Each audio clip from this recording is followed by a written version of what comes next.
So although we just read from the second chapter of James, the first 13 verses, I want to remind you of a story that goes back a little bit earlier, well, quite a lot earlier, from the fourth chapter of Genesis. I want to remind you of Cain and Abel. You might remember off the top of your head that Cain and Abel are the names given to the sons of Adam and Eve. That Cain was the firstborn son, that Cain worked the soil. That some way or another he was a farmer or an agriculturalist. And that there was a younger brother named Abel, and Abel kept flocks. We get some very scant detail in chapter 4, verses 1 through 9. And I'm just going to go ahead and read it, because why tell it to you instead? So we've got Abel was a keeper of the sheep, and Cain was a tiller of the ground. In the course of time, Cain brought to the Lord an offering of the fruit of the ground. And Abel, for his part, brought the firstlings of his flock, their fat portions. And the Lord had regard for Abel and his offering, but for Cain and Cain's offering, the Lord had no regard. And so Cain was very angry, and his countenance fell. The Lord said to Cain, "Why are you angry? Why has your countenance fallen? If you do well, will you not be accepted? And if you do not do well, sin is lurking at the door. Its desire is for you, but you must master it." Cain said to his brother Abel, "Let's go out into the field." And when they were in the field, Cain rose up against his brother Abel and killed him. And then the Lord said to Cain, "Where is your brother Abel?" And Cain replied, "I do not know." What's the question that he asked? What's Cain's response? Am I my brother's keeper? That's the part I want to leave us with today. Am I my brother's keeper? As I considered Cain asking this question, I thought it was kind of an anemic question. I thought it was a pretty weak dodge. Cain decides not to answer the Lord's question. Where's your brother? Cain has a little pride. I don't know. Am I my brother's keeper? Am I supposed to keep track of him? Is that what you're asking me? James answers the question. Cain, are you your brother's keeper? Yes. Yes, you are your brother's keeper. I am my brother's keeper, James says in chapter 2. I am my brother's keeper, and my brother is in peril.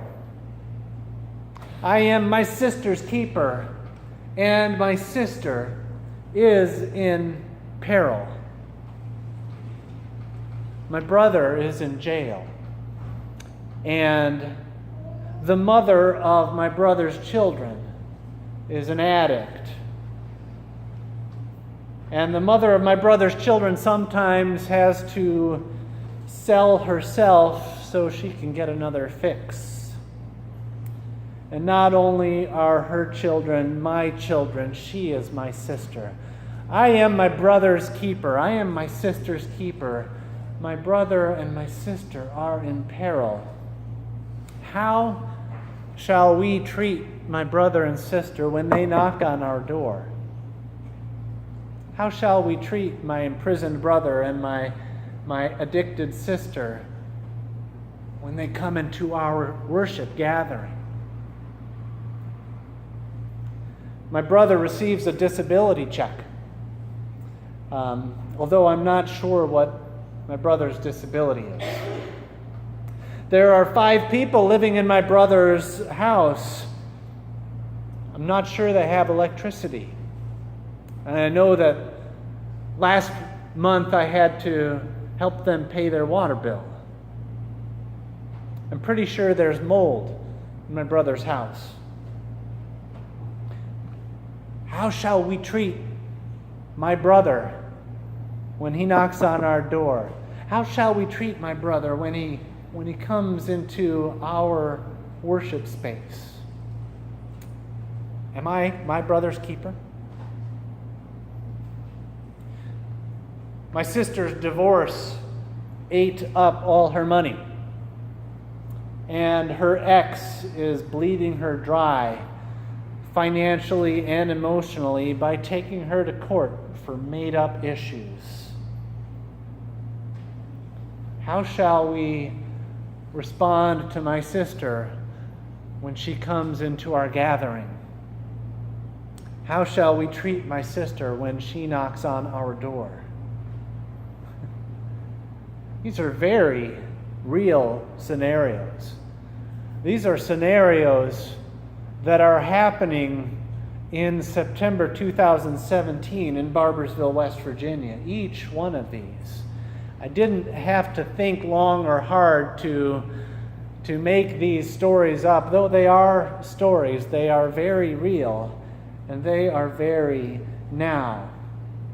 And James answers each of these questions. James answers the question, how shall we treat my brother or my sister when they knock on our door? How shall we treat my brother or sister when they come into this place of worship?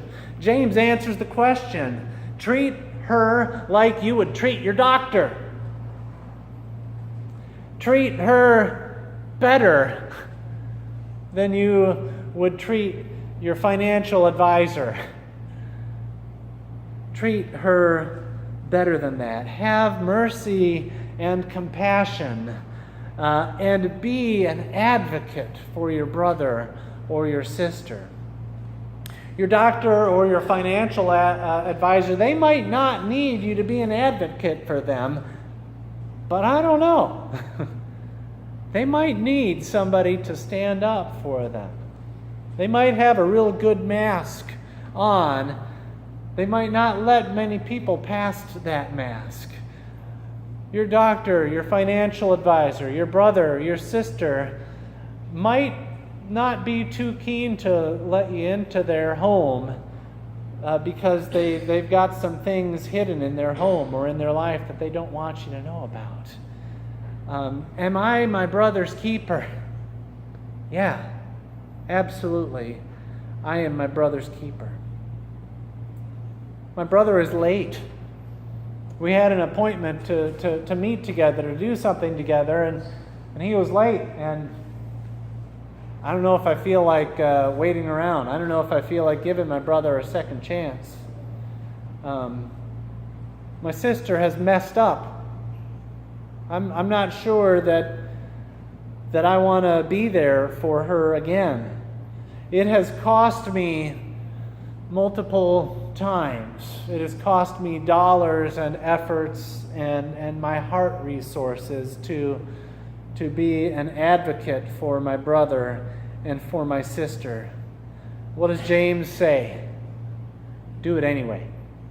Be an advocate for your brother and your sister. Speak up for them that may not be able to speak for themselves. Lift up those who are burdened by oppression. Take not advantage of the status that you have and lord it over other people, but welcome each one who comes into our fellowship. And indeed, with preferential treatment for those who might not measure up. Because they might not measure up because of circumstances in their lives. They might not measure up because of opportunities that they don't have. So respond to them with mercy and compassion and grace. James reminds us that you have received grace. James reminds us that you have been given good things in life, and that you have been promised grace in days to come. And these things are not given to you because you're dressed so well, you're so kind or merciful. They're given to you by the gift of God and not by the merit of anything that you have done or not done. You have received grace, and that grace has come at the expense of Christ, who greatly desires that there be no barrier between you and God. And so Christ says, come into my house. Let me take care of your wounds. Let me take care of your burdens. Let me take care of those things that separate you from me and from other people. And join me in welcoming the stranger. Join me in taking care of the hungry and the poor. Join me in making large the family of God. For as grace needy as my brother may be, so grace needy am I.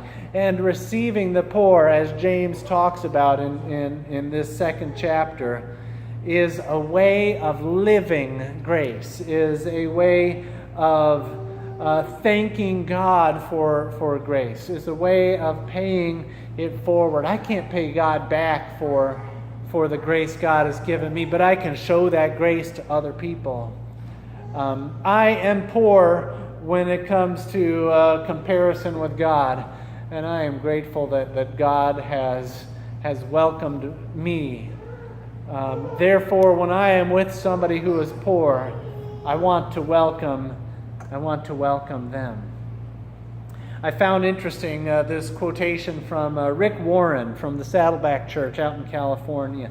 You will never be asked to forgive someone else more than God has forgiven you. I have received so much. I will never be asked to give as much as I have received.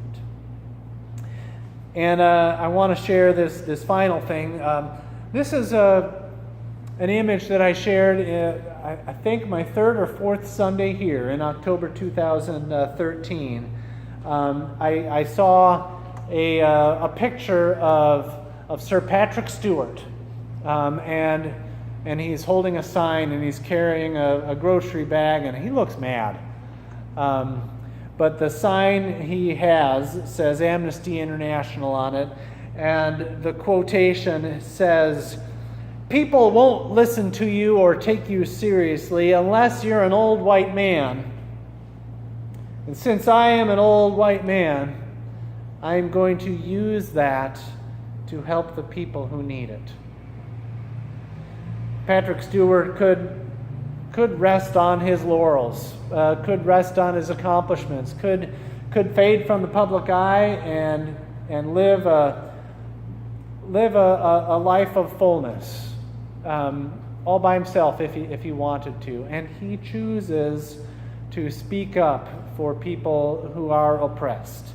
He chooses to use the microphone that God has given him to speak to people of power about people who have no power. And I think that's what James asks people who have power to do.